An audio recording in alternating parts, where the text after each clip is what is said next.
I am recording on my phone. So welcome tonight to Rus Perek Beis, the second Perek of Megillat Ruth that we started already and did 3 shiurim on all of Perek Aleph last week. When we left off, it was the day of the barley harvest, and Rus had come back from Moab with her mother-in-law Naomi. And as we all know, the relationship between a daughter-in-law and a mother-in-law is always spectacular, and Naomi didn't really seem to like her very much. Naomi is a very bitter woman who says, the hand of God is raised against me. And I mentioned last time, from my own perspective of it, that in many ways, the Megillah of Rus is actually the redemption not of Rus herself, the convert from Moab, but of Naomi, the woman who had been wealthy, had been a leader of society, married to Elimelech, her husband, and now who is bitter and says, God hates me. She's going to come away from that by the end of this parak. So by Tuesday night, hopefully, we should be able to see some change. So where we begin, Perek Beis Pasuk Aleph, Naomi moda li'isha. Naomi had a kinsman, had someone known to her husband, Moda, a Ishki Bar Chayil, a man of substance, a mighty man of valor. Mimishpachas Elimelech. He was actually from the family of Elimelech, and two people can be from the same family but be completely different from each other. Ushmo Boaz, and his name was Boaz, and we're going to meet Boaz at great length during this parak, and then at greater length in upcoming parakim, because he's going to be a man of action who's going to redeem. He'll be the Goel who saves Rus and Naomi. The word Moda is interesting because Moda implies that they are known to each other. But it's a funny kind of word. It might imply a deep, intimate family relationship, where cousins are almost like brothers. Or it might imply the opposite. And Rashi is very careful to say that Boaz did not associate directly with Elimelech as much as perhaps Elimelech would have liked. He saw something amiss in Elimelech. Boaz's father and Elimelech were brothers. So Boaz was Elimelech's nephew. And he just saw in his uncle something that made him nervous. He was stingy. He was quick to run away, to flee Eretz Yisrael, to go to Moab when times got bad, rather than to be Mefardes the Dar, to support the people who were desperate for help. And Boaz stayed. And Boaz did everything he could, his utmost. B'chol nafshecha u'v'chol ma'odecha. With all of your money, you have to serve Hashem sometimes. Elimelech did the opposite. But it's interesting that when Naomi comes back from Moab to Beis Lechem, she doesn't seek out Boaz. She's now impoverished. She's in penury. She is a pauper. But rather than to go knock on Boaz's door and ask for a handout, she doesn't do it. She is ashamed. She's fallen to low estate. Her family deserted the people in their hour of need. The Alshich says, moreover, she's nervous about bringing a Moabite daughter-in-law home. Your son intermarried and you bring the shiksa home to Beis Lechem? That seems very iffy. And to her, very difficult. Now, of course, she herself doesn't seem to understand the incredible milos that Ruth has. Ruth is an unbelievable person, but Naomi doesn't seem to appreciate that, even though Moab was a matriarchal society where apparently shidduchim were set up by the mother. My family may be Moabite because in my family I am not invited to know much about what's going on with shidduchim. My wife handles that aspect of everything because, quote, Daddy, you are terrible at chit-chat, unquote. And apparently I would not be the right agent for a shidduch. But yet Naomi doesn't know what a pearl she has gotten in her daughter-in-law Ruth. Some say maybe it was nobler. Some say that Boaz's wife died the very day that Naomi and Rus came back to Beis Lechem, and so he was sitting Shiva, and he could not greet them. He was preoccupied with mourning. He didn't go back to his fields until the very day that he meets Ruth in the fields. So Boaz may not have been to blame for all of this. And also as a widower, in those days a widower got married right away. Not like in these days where a widower gets married right away. But in those days, people might have thought he was angling for this young woman who had come back from Moab. So who is Boaz? The Gemara and almost everybody else identify him with a judge of Klal Yisrael named Ivtzan, who lives about 100 years before David HaMelech. Ivtzan is identified in Sefer Shoftim as being a leader for 7 years and for having 60 children who all drove Lexuses. They all rode on white mules everywhere they went. And some of the Midrashim say that all 60 of his children died tragically young. So he's a person who's had a lot of difficulty in his life, if that is in fact true. Certainly one thing he did wrong was when Manoach, the father of Shimshon Hagibor, he was making chasanas for her kids, he didn't invite Manoach. He thought he was being sensitive. Manoach has no kids. At that time, Shimshon hadn't been born yet. And so he thought, well, I won't invite him because he'll feel bad that he has no kids. But instead, he's called on the carpet for not being generous enough to see that a person without their own children might do very well at another simcha and enjoy being part of the community instead of being left out. Chazal say Boaz is related to both Naomi and Elimelech. Elimelech is one of 4 brothers born to Nachshon ben Aminadav, the famous guy who jumped into the Yam Suf to help it split. And the siblings were Boaz's father Salmon, so he's a nephew, Elimelech, a guy named Ploni Almoni, who we will meet in Perek Daled, who doesn't get to be named, and Naomi's father. So Naomi is Elimelech's niece when she marries him, which in the ancient world was considered a good thing. Keep everything within the family, and you don't have to worry about people trying to take away your Yerusha. Personally, I have 3 nieces. I don't think any of them would see me as a possible suitor, and nor would I want to go in that direction. But in those days, that was considered a good thing. Think about Amram and Yocheved being related. I believe she was his aunt. So the uncle-niece, aunt-nephew connection was considered to be viable in those days. Even though when your family tree doesn't fork, you get some of them, as one friend of mine called them, 3-headed babies, when you've got genetic predispositions to things. But that's how they did things. So here's the thing. Naomi is connected to Elimelech. Boaz is connected to Elimelech. Boaz is connected to Naomi, making it even stranger that he doesn't help these 2 poor women in the midst of Beis Lechem. He just doesn't reach out. Not only that, his name Boaz implies Bo-Oz. There is azus, there is strength in him, which might also imply fertility, since in the end he's going to be a forefather of David HaMelech. But Boaz doesn't reach out. He has a lot of substance. He hates ill-gotten gains. Maybe that's why he doesn't reach out. He's got a wide variety of values and attributes that make him kind of kingly. But whereas Elimelech said, Elimelech, I want kingship to come to me, Boaz didn't push for it, but became a leader anyway.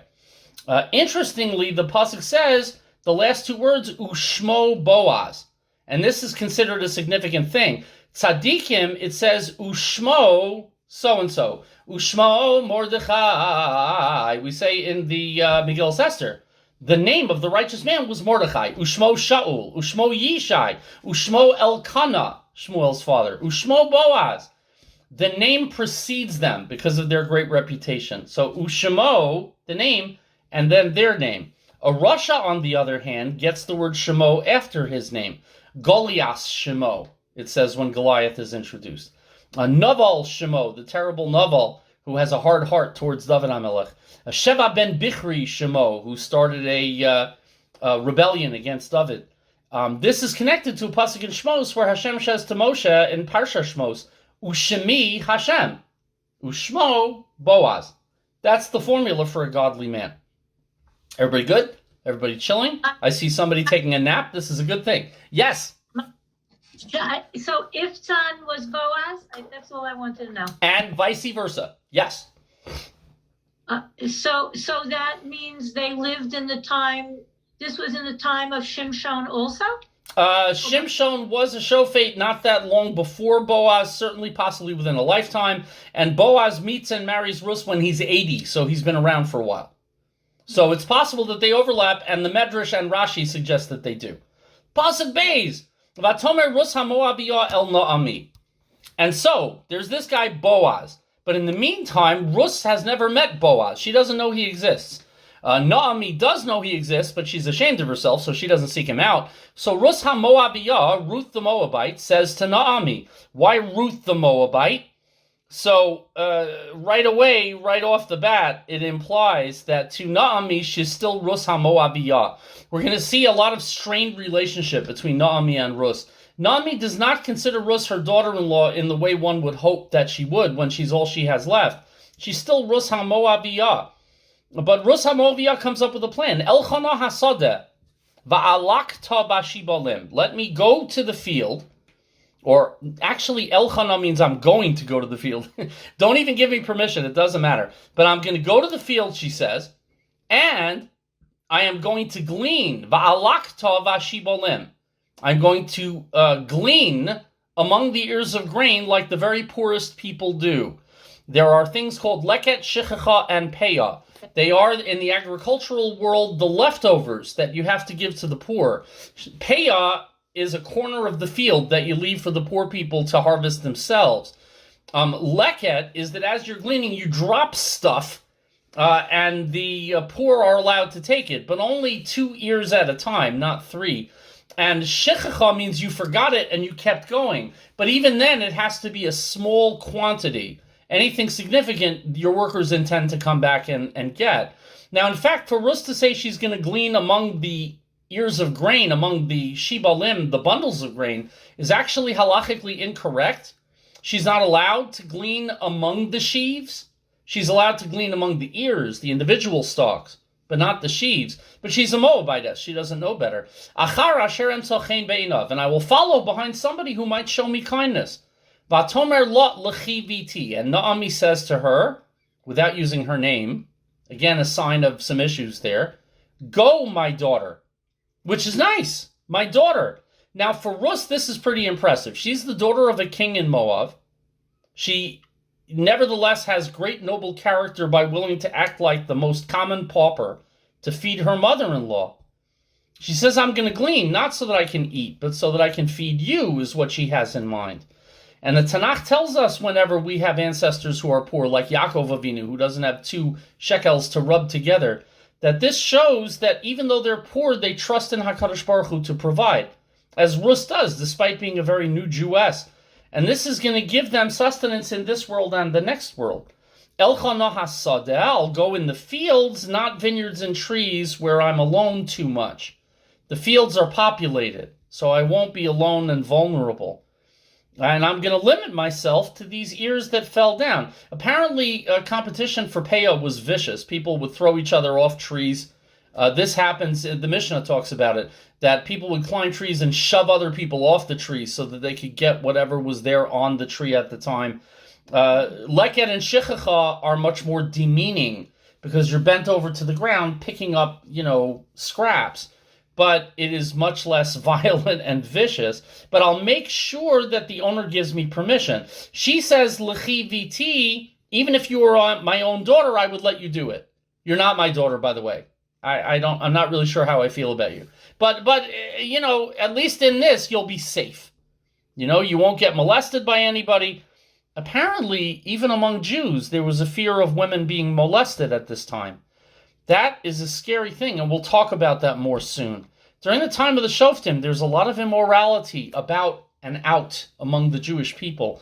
We don't have so much to be proud of during this time. Ish hayosher be'inav yaseh. Now, for Ruth to go out rather than Naomi is a calculated risk because she's more vulnerable to perhaps being literally manhandled than Naomi would. But nevertheless, Naomi is kind of sheltering herself in the house. She's closeting herself because when she goes out, she's afraid everybody's going to make fun of her. Look at the rich Geveret going out and gleaning. That would be very embarrassing. So Ruth is going to spare her the embarrassment. Yeah, Barbara. Like Pilegesh Bagiva, what happened to her? Terrible. Precisely. Pilegesh Bagiva is just about the worst story in all of Sefer Shoftim, and that's one of the reasons it's last. Because many people say it happened earlier in the Shoftim, not at the very end of the time period. But terrible things happen in Pilegesh Bagiva. A woman is raped repeatedly by respectable townsmen and then left to die and crawl to her death on a doorstep. All because she's not from town. We don't like foreigners. We don't like strangers. And Rus is both. Pasuk Gimel. Vatelech vatavo. And so off she went. And she came. Interesting, vatelech vatavo. She went and she came. The Gemara in Shabbos, Daf Kuf Yud Gimel, says that's because she went to find a field where she would find decent people to accompany. Rashi also brings down that she went and she came until she knew her way around the roads, because she'd be coming home late alone and she wanted to know where she was going. when she came back to Naomi's shack or hut or whatever they were living in. And so, vatavo vatalakit basada, she came and she gleaned in the field, acharei hakotzrim, following behind the reapers. Many of the Mefarshim say she was the only one there because she came in the early morning, before most other poor people went out to go collect leket. She was one of the early birds. Rather than Peyah, which promised greater return if they got there early, leket was not really all that popular. But she followed behind the Kotzrim to preserve her modesty. And the Gemara Shabbos says she collected only 2 stalks at a time, not 3, as the halacha said. Ruth, the Medrash says, all the other women chatted while they gathered with the men, but she sat and gleaned. Others hitched up their skirts when they were chatting with the men, flirting, but she kept hers down. The others flirted with the male reapers, and she remained reserved and quiet. The other women gathered among the sheaves, but she gathered from that which was definitely abandoned. So she's following halacha, but she's also following incredible tzniut, which is remarkable for a Moabite woman, because a Moabite woman was raised in kind of licentious society where everybody went on TikTok and showed the world everything they wanted to show. Vayiker mikreha, fantastic phrase. And as luck would have it, as chance came to her, it seems like luck, but Rav Shamshul Follow Hirsch says, mikreha, it was her fate for this to happen, because there are no coincidences, because Hashem runs the world, and all of this was divinely arranged for her to meet Boaz, eventually marry Boaz, and build Malchus Yisrael, Malchus Beis David. We're going to see in the next pasuk also, V'hinei ba, Boaz just happened to show up that day. Mikra? Mikreha, her fate. No, the word mikra, if you juxtapose the letters, is Rak Me Hashem. Oh, okay. That's an even better one. I like that one. Weiter. I heard Rachel. Chelkas hasodeh leBoaz. And she ended up in the portion of the field that happened to belong to Boaz. Land is deeply meaningful to the Jewish people. Pay attention this week's Parsha, in Parshas Bahar, where we learn all about inherited land and a goel and what happens if you lose your land and how it has to be redeemed, and Yovel, where it has to be returned. Land is part of the identity of the Jew, especially the legacy of the Jew, and the mitzvot tied to the land in Eretz Yisrael. Your name, your progeny, your legacy is all tied to the land. When Elimelech abandons his land for rootless Moab, he is rejecting not just the land, but the covenant of Avraham Avinu that rests within the land. Just like Lot abandoned Avraham to go to Sodom and left behind his covenant. So Boaz, the one who owns the land, he's the one who is going to be absolutely crucial. And he is, says the end of the Pasuk, Asher mi mishpachas Elimelech. He is from the family of Elimelech. And in this case, that's not just to show that he's a relative, it's to show that he's a goel, because he has financial responsibilities to poor relations of his own, like Naomi. The Hine Boaz Bami Beis Lechem, says Pasuk Daled. And just then, by a complete happenstance, Boaz is coming from Beis Lechem to his fields. Some say because Shiva was over and he was allowed to come out. But others say because he was sent there by God. Vayomer lakotzrim Hashem imochem. And he says to the harvesters, to his workers, God is with you. And the Chazal all say on this pasuk that Boaz introduced the concept of greeting other people in the name of God, to instill the idea that Hashem is omnipresent and everywhere you go. A generation of lawlessness and distance from Hashem and his values. This was something important, and it was approved, the Chazal say, by Yeshiva Shalmalov, Yeshiva Shalmata. The Beis Din liked it, and the heavenly court liked it. And so Boaz said, I greet you in the name of God. And they answer, Vayomru lo yivarechecha Hashem. May God bless you. They're learning. The people of Beis Lechem are much frommer, in a good way, than the rest of the people in Klal Yisrael at this time, because they're honoring each other in God's name, instilling respect for God, but also ben adam lachavero, respect for each other. By saying Yivarechecha Hashem, they're echoing the language in Parshas Re'eh. Ki Yivarechecha Hashem Elokecha. If you keep the mitzvos of giving to the poor, Hashem will bless you. Nobody even realizes that they're being Nevi'im a little bit.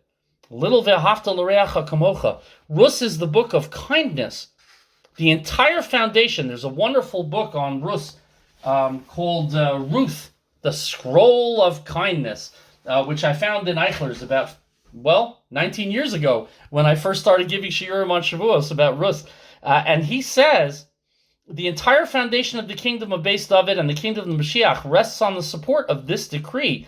The spirit of this edict, who is to say whether it would have been possible for the shofet to converse with a Gentile girl, to say nothing of marrying her? He had to lay groundwork. And the groundwork was recognizing the significance of the human being, seeing the other person not just as an other or a subordinate, but as a person in their own right, including a Moabite woman. So now Boaz says to his servants, Pasuk Hey, Vayomer Boaz lena'aro hanitzav ala kotrim. Boaz said to his foreman, the servant in charge of the reapers, Lemi hana'ara hazos. Whose girl is that? So the Gemara immediately jumps on him. Was it Boaz's practice to ask about young women when he saw them? That seems iffy.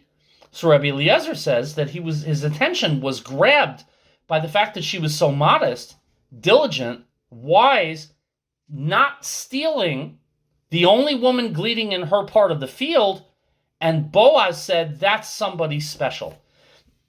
At the same time, he is interested in knowing if she's single or not. He may be a widower, but in those days, you don't stay single for very long if you can avoid it. But more than that, if she's married, why isn't her husband supporting her? Does she have kin who are supposed to take care of her? Turns out Boaz is supposed to take care of her, but he doesn't know it yet. Her foreign features, her foreign dress drew attention to her. It's interesting that he notices Rus and nobody else does, which implies that as a foreigner or a non-entity, they're not really paying attention. And we said before at the end of Parak Aleph that it said Hazos Naami, but nobody said anything about Rus. Till Boaz comes along and says, Lemi hana'ara hazos, echoing the same question they asked about Naomi, but asking about Rus instead. And of course, this is God's hand behind the scenes, pushing Boaz to ask a question he would not normally ask. That's what the Alshich says. The Magid says too, that even asking this question was out of character for him. Even asking about how the field and harvest are going is not usually his primary concern, let alone asking about a girl right after that question. Why not just ask, well, how many sheaves have we collected today? He's asking about the girl. Pasuks, Psukim, Vav and Zayin. Vayan hanar hanitzav ala kotzrim vayomar. And some say this is a wicked response, and some say this is a great response. Depends on how you read the words. So the servant in charge of the reapers answered, don't fear the reaper. I'm sorry. Blue oyster cult appearing in a shear. Na'ara Moabiyahi. She is a Moabite girl. Where have we heard something like that before? When Yosef is in prison and the Sar Hamashkim is talking to Paro, he says, Na'ar Ivri. He's just a Hebrew boy. You can't rely on anything he says. So this servant says she's just a Moabite girl. She comes from a forbidden nation. She's not one of us.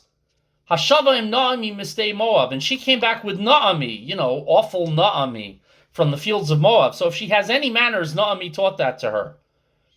And not only that, she's bad luck because she buried already a husband and her father-in-law. And now she's poor. Are there no Jewish girls available for a shidduch? So ironically, he calls her a Na'ara, but in the Psukim, he's called a Na'ar. So it takes a Na'ar to know one, I suppose. He's behaving in a Na'ar kind of way. And she's a previously married woman. She's not a Na'ara anymore. But he's kind of putting her down. He then continues in Parag Zayin, Vatomer alakatana va'asafti va'amarim. And she said to me, the servant, please let me glean and gather among the sheaves, acharei hakotzrim, behind the reapers. See, she's forward. She pushed herself forward and asked to collect. That's greedy. And then she said, Alak Tana, I'm going to glean, which means she's also unlawful. She says, I'm doing it whether you like it or not. Vatavo Vata'amod. And she came and she stood up, and he reluctantly compliments her. Me'az habokar ve'adata. From the morning all the way until now, it's later in the day. Zeh shivta habayis ma'at, except maybe she rested a little bit in the hut to spare her feet. As somebody whose knees were killing him today, I kind of understand how that feels. But he's really putting her down in many ways. He's scornful of her words, her background, her actions. Is it because he is xenophobic to anybody from outside Eretz Yisrael? Maybe. Is he anti-Moabite? Well, imagine if some Palestinian girl came out to come and collect sheaves in your field in Eretz Yisrael. Maybe you'd be a little nervous about that too. Moab has been a hostile nation, hiring Bilam to curse us and going after us for years. Maybe he's got reason to be so negative. Maybe he's a gossip like everybody else in Beis Lechem and says, oh no, he brought back a Moabite girl. But there's a different opinion of the entire two psukim. If you look back on it, he says he's praising Ruth and not condemning her. He's asking Boaz to act favorably towards her. He says she came from Moab and gave up everything to come here. He says she came back with Naomi and is taking care of her mother-in-law, leaving behind her entire nation and way of life and living here in poverty, all for the sake of being a sincere convert with Naomi. Alak tana va'asafti va'amarim, she knows halacha a little bit. She asked permission before starting to glean. She's gathering la'achar hakotzrim, behind the kotzrim, not among them. She doesn't want charity. She's willing to work for her keep. So maybe he's actually complimenting her over and over again. And she's been working diligently all day despite being exhausted and falling off her feet, barely gathering enough for herself and Naomi to eat. She's still at it, even though maybe she's never done this before. So there's a lot of positivity that could be read into what he says. It's the problem with text messaging, which is how so many of us communicate today, is you can't catch tone of voice or subtleties of language or body language when you're just texting on WhatsApp on a phone. You might be missing half of the meaning and half of the conversation. So that being said, even though it's 7 and not 8, let's pull up here because Boaz and Ruth are going to have a conversation, and we'll see that beginning tomorrow night. So as always, thank you all so much for coming. I can't tell you how much I appreciate it and how